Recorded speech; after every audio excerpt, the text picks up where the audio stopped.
veio morar. E hoje sua mensagem nós vamos anunciar. O Verbo divino é a palavra do Senhor, que entre nós veio morar pelo seu imenso amor. O Verbo divino é a comunicação de um Deus que se fez carne, que é ternura e compaixão.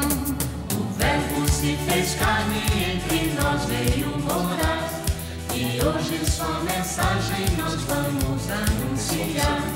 O Verbo se fez carne e entre nós veio morar.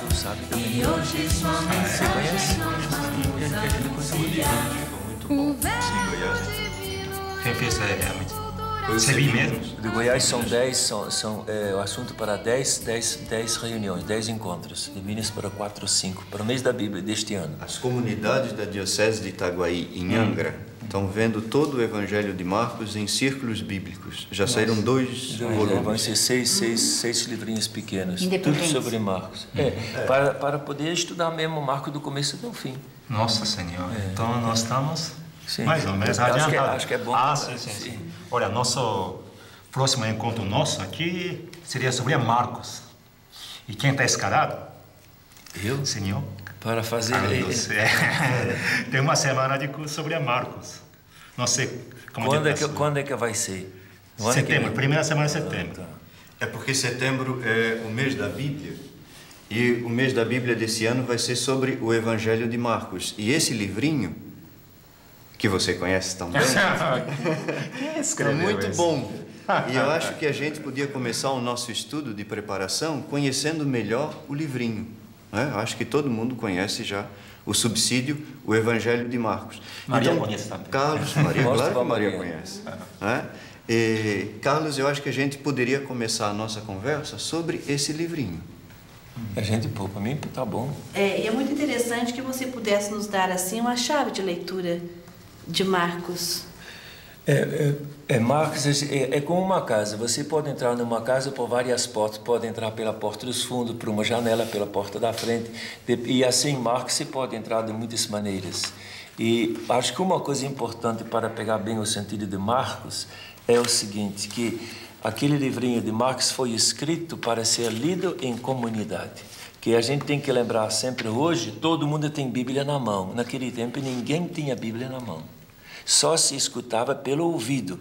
E só uma pessoa numa comunidade só tinha uma Bíblia, que era na comunidade. Então foi feito para ser ouvido. Quando você está lendo sozinho um livro, você pode voltar atrás, né?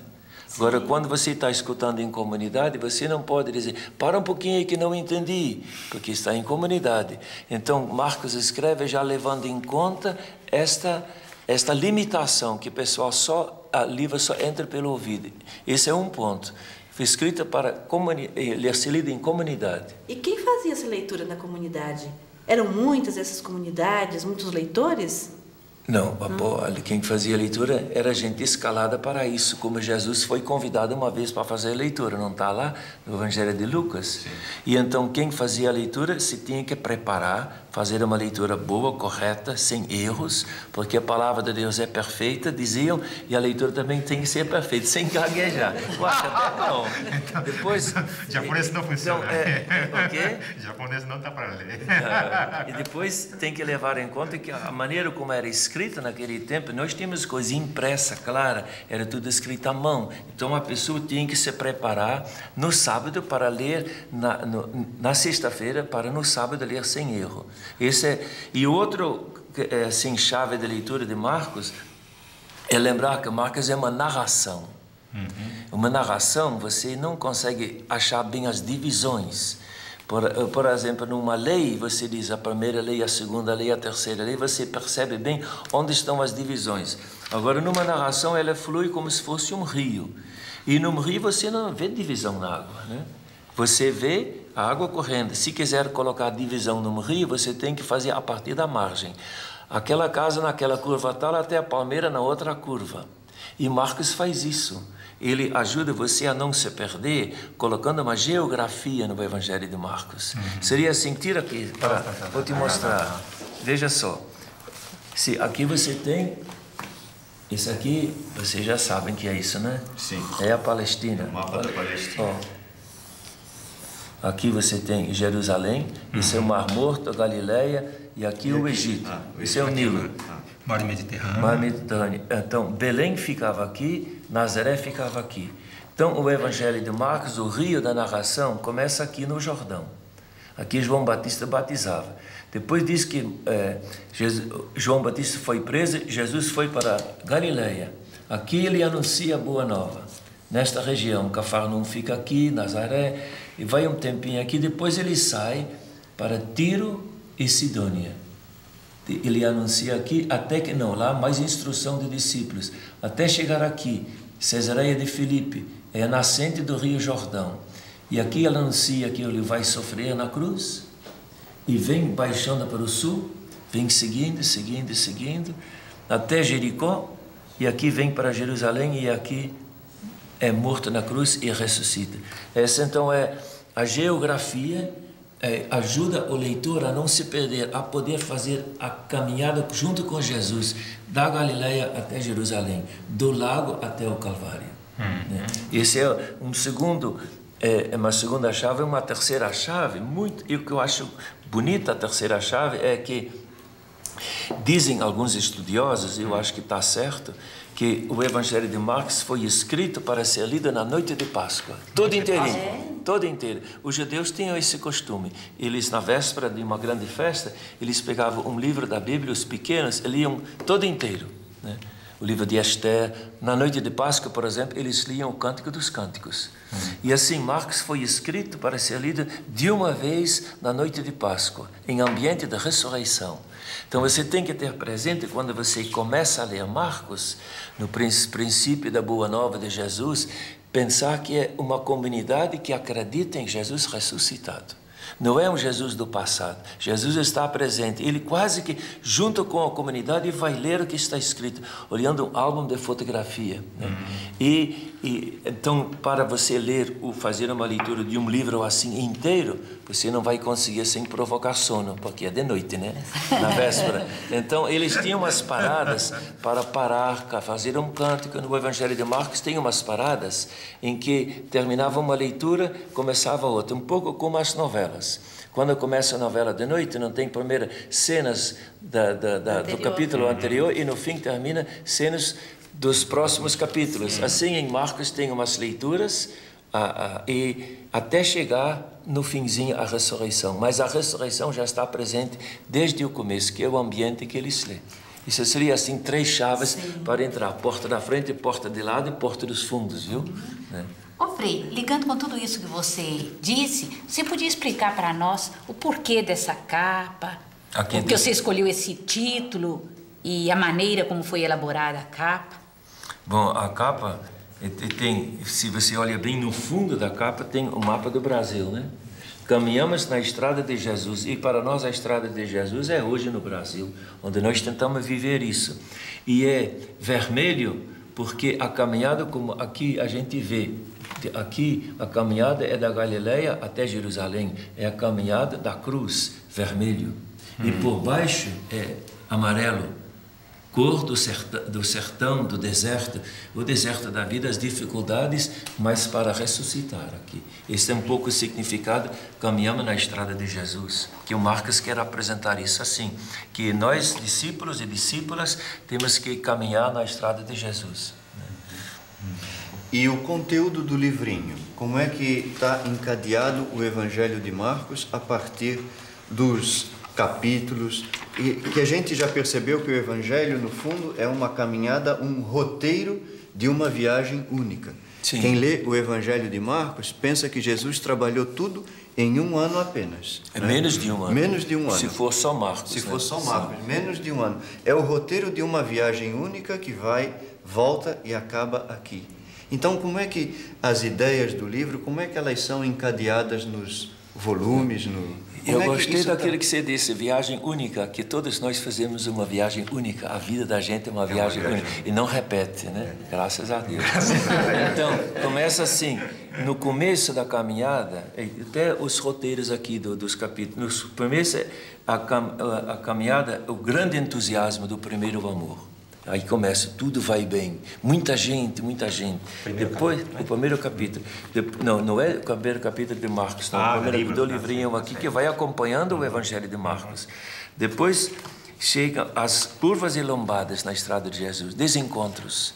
Os discípulos vão atrás de Jesus, têm uma ideia, mas o Jesus real é diferente. Você segue Jesus, sempre é assim, quando você encontra uma pessoa, você faz uma ideia. Depois, na convivência, você percebe que a pessoa é diferente daquilo que você imaginou, não é assim? Certo.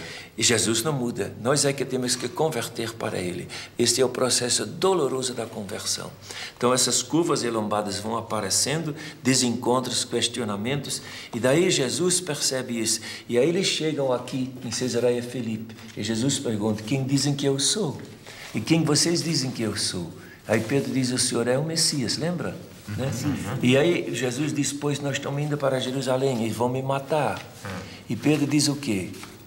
Sofrer não. O que Jesus falou para Pedro, você lembra? Afasta-te de mim, Satanás. Pois é, então, Pedro tinha uma ideia de Jesus, Jesus real era outro. Então, o que Jesus vai fazer é uma longa instrução para mostrar que a cruz faz parte da caminhada. Não é no sentido de que o pai quer que o filho sofra. Eu não acredito muito nisso, não. A cruz aparece mais como consequência de um compromisso. Que se você faz da sua vida um serviço para os outros, e se você sabe, no mundo organizado a partir do egoísmo, do interesse de poucos, quem quer viver o amor vai ser crucificado ou não. Então Jesus nunca voltou atrás, ele viveu o amor, a doação de si, por isso ele foi eliminado, mas ele sabia também que o Pai é mais forte do que a morte e a fé na ressurreição está presente desde o começo. Então esse tem cruz depois da curva. Podia fazer um desenho. Fazer um desenho. Não, assim. Não, deixa aí, não tem importância não. Olha aqui. Se você faz assim, aqui tem uma cruz, né? Se você está aqui, você pode ver, olha, você não pode ver a cruz, não é verdade? Agora, se você vai caminhando nesta estrada do serviço, quando você chega aqui, você olha e você vê a cruz. Aí você diz, neste caminho do serviço aos outros, a cruz está no fim do caminho. Mas Deus ressuscita Jesus para dizer, quem vive a vida como Jesus, doando sua vida, mesmo que morra, é vida vitoriosa. Esse é o significado da cruz, né? Então, na medida que Jesus caminha nesse caminho, a cruz vai aparecendo no horizonte. Ele tenta explicar aos apóstolos o significado da cruz, mas teve dificuldade, sabe? E não conseguiu, porque no fim deram todos no pé, né? Eles Todos fugiram. E só as mulheres que ficaram. Isso eu acho que convém anotar, as mulheres continuaram fiéis até o fim, né?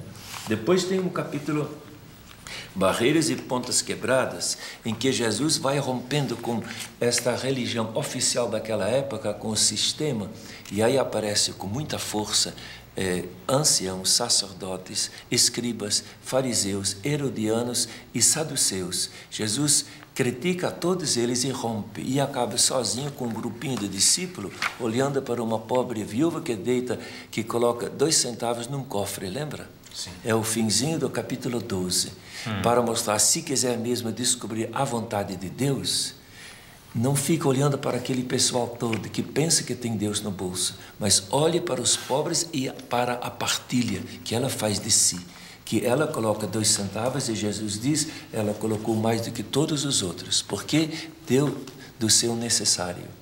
Então ela fez partilha, e a partilha é que o grande objetivo porque os bens da terra dão para todos se houver partilha e não haver acumulação. Depois tem o capítulo, o fracasso final. E o fracasso final é que todos fogem e Jesus acaba só, né? E daí vem o finzinho do Evangelho, o pagão que diz verdadeiramente este era o Filho de Deus. Como? Um pagão que vai dizer isso? É um pagão que diz que são judeu.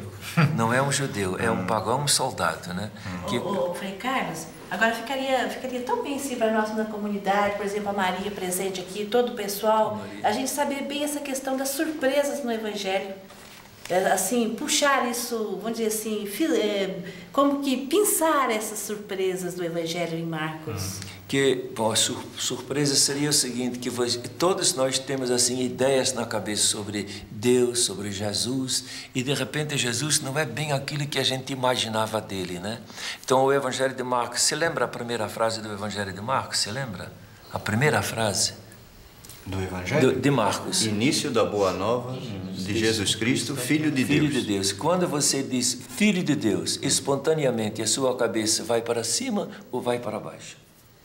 Vai para cima. Porque Deus... Porque a gente pensa que Deus está lá em cima. Pois é, então o Evangelho de Marcos, pouco a pouco, através dessa caminhada toda, quase que diria assim, ele faz o seguinte, que você está olhando para cima, te bota a cabeça para baixo, e no fim, a última frase, antes de Jesus morrer, depois que Jesus morre, um pagão diz assim, verdadeiramente este homem era o Filho de Deus. Então, se você quiser encontrar o Filho de Deus, não o procure distante, no alto. Procure-o no ser humano torturado, esmagado, eliminado, condenado como um herege, abandonado até por Deus, porque Jesus diz, meu Deus, por que me abandonaste? É lá que se esconde o Filho de Deus.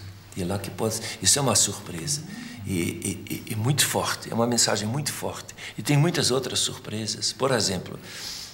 Quem fica fiel até o fim, até aqui, são as mulheres. Elas estão olhando de longe, diz na hora que Jesus morre, elas são as testemunhas. E no dia de Páscoa, elas é que são chamadas para dar o anúncio da ressurreição, né? E então, naquele tempo, as mulheres não podiam testemunhar nada. Elas eram como hoje uma criança pode depor em tribunal? Hoje? Pode não. Então, naquele tempo, mulheres não podiam depor, ser testemunhas. E Jesus chama as mulheres para serem as testemunhas oficiais desta grande boa notícia da ressurreição. Manda a gente crer em pessoas que não eram qualificadas. Outra surpresa. Tem mais? Quer mais? Alguma? Sim, então, pode, por exemplo, deixa eu ver, eu anotei algumas aqui. Sim, quando durante a Via Sacra, quem é que carrega a cruz atrás de Jesus? Você lembra? Um pai de família. Sim. Simão de Cirene. Simão. Ele carregou a cruz. Jesus tinha dito, quem quiser vir após mim, pega a sua cruz e me siga. Ele faz forçada, mas faz. É um modelo de discípulo até o Calvário. E aquela senhora que quebrou o frasco, no começo da paixão, não tem uma senhora que quebrou um frasco de perfume na cabeça de Jesus? Que ninguém sabe o nome dela. Não, ninguém sabe. Mas os apóstolos ficaram meio encabulados e criticaram. Diz, como é que pode um desperdício de 300 denários, que é salário de quase um ano, né? E Jesus defende a mulher, diz, não molesta a mulher, que ela fez uma coisa boa. E lembra por que Jesus falou? Fez uma coisa boa por quê? Porque fez isto para a minha sepultura, lembra? Sim. Porque ser uma pessoa, na época de Jesus, quem era crucificado não tinha sepultura.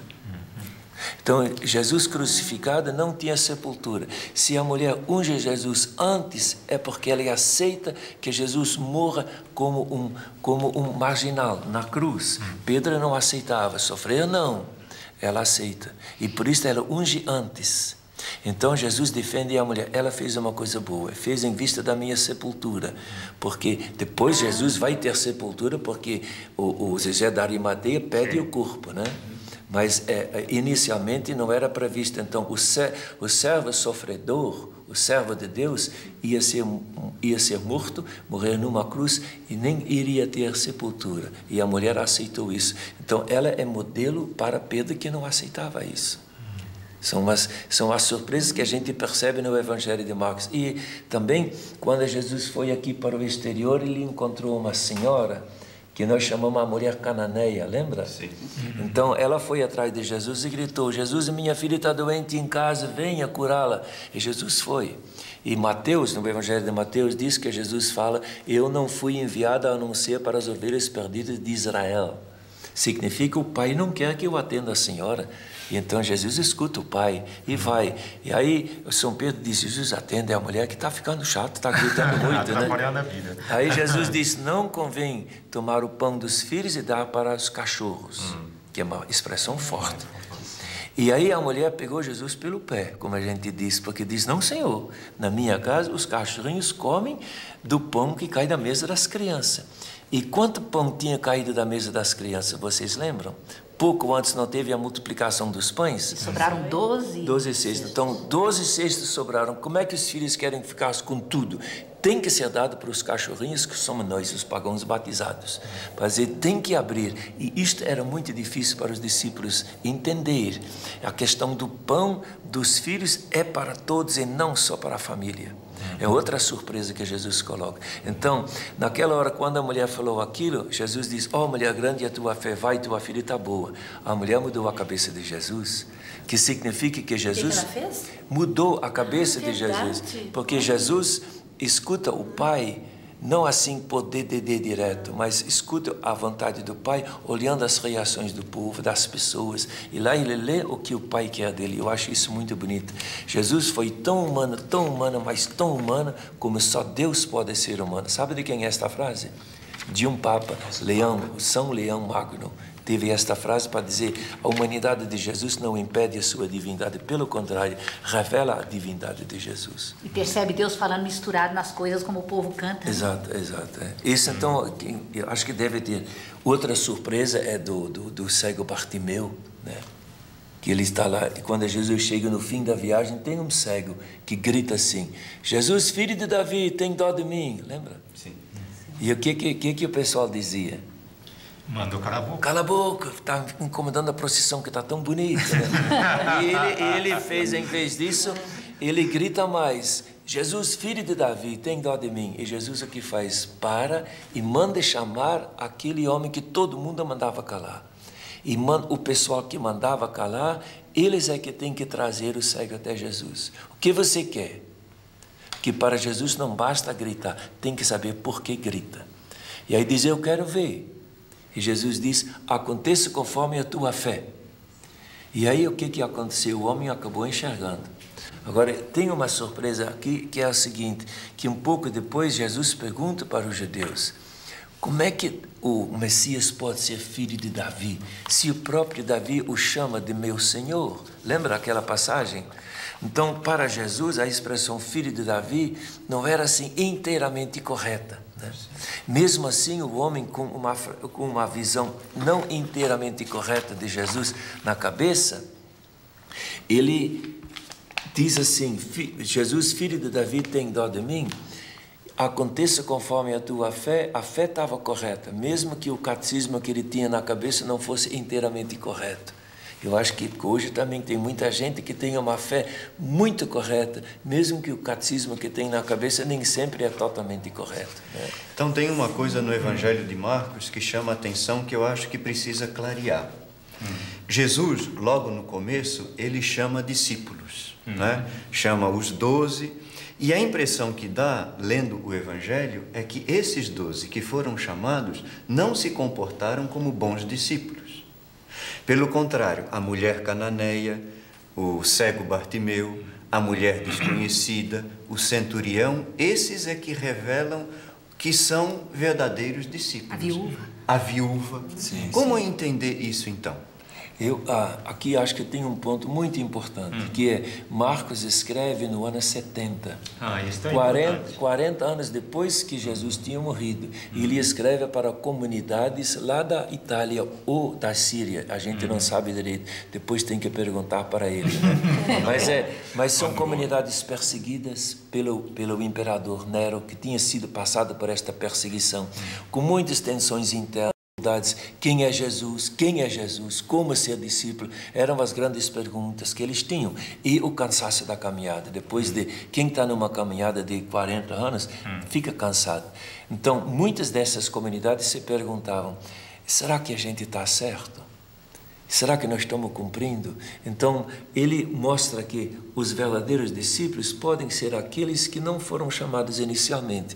E então, a viúva, Simão, a mulher, o centurião, a gente estar atento também para a palavra de Deus que pode vir de onde menos se espera. Então, e também o seguinte, os primeiros discípulos, os que foram eleitos para serem os 12, eles todos fugiram. Pedro traiu, Pedro negou, Judas traiu, todos fugiram e Jesus ficou só.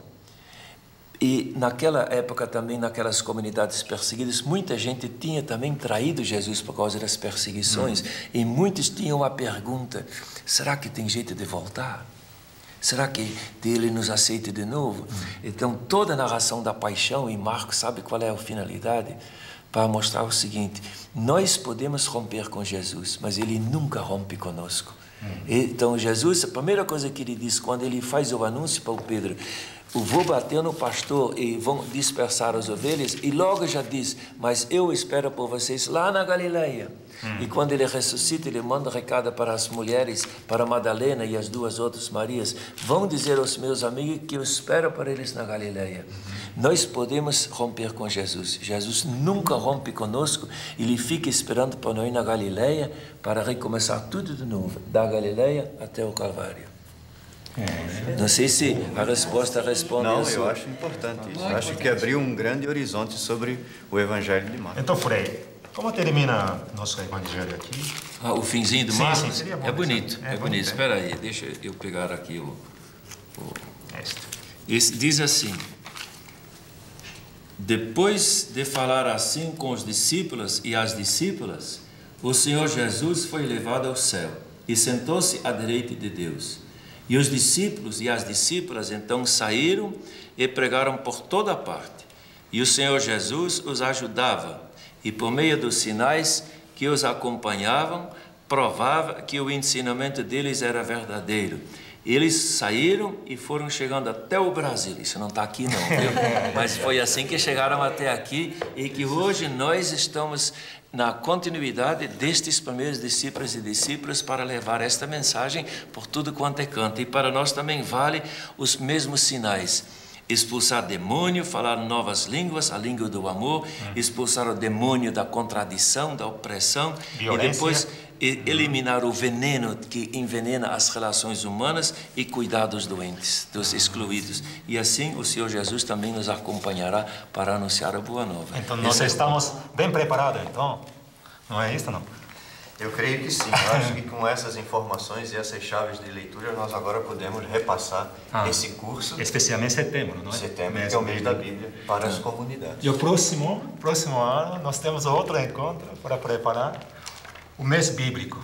Que vai ser o Evangelho de Lucas. Próximo ano, Quem então, vai ser? o estudo do Evangelho de Lucas. Quem vai preparar? Quem está escalado para preparar as coisas. Mas o importante é que agora Marcos está preparadinho para o povão. Isso é mais importante. Graças a Deus. Nossa missão. O Verbo se fez carne e entre nós veio morar. E hoje sua mensagem nós vamos anunciar.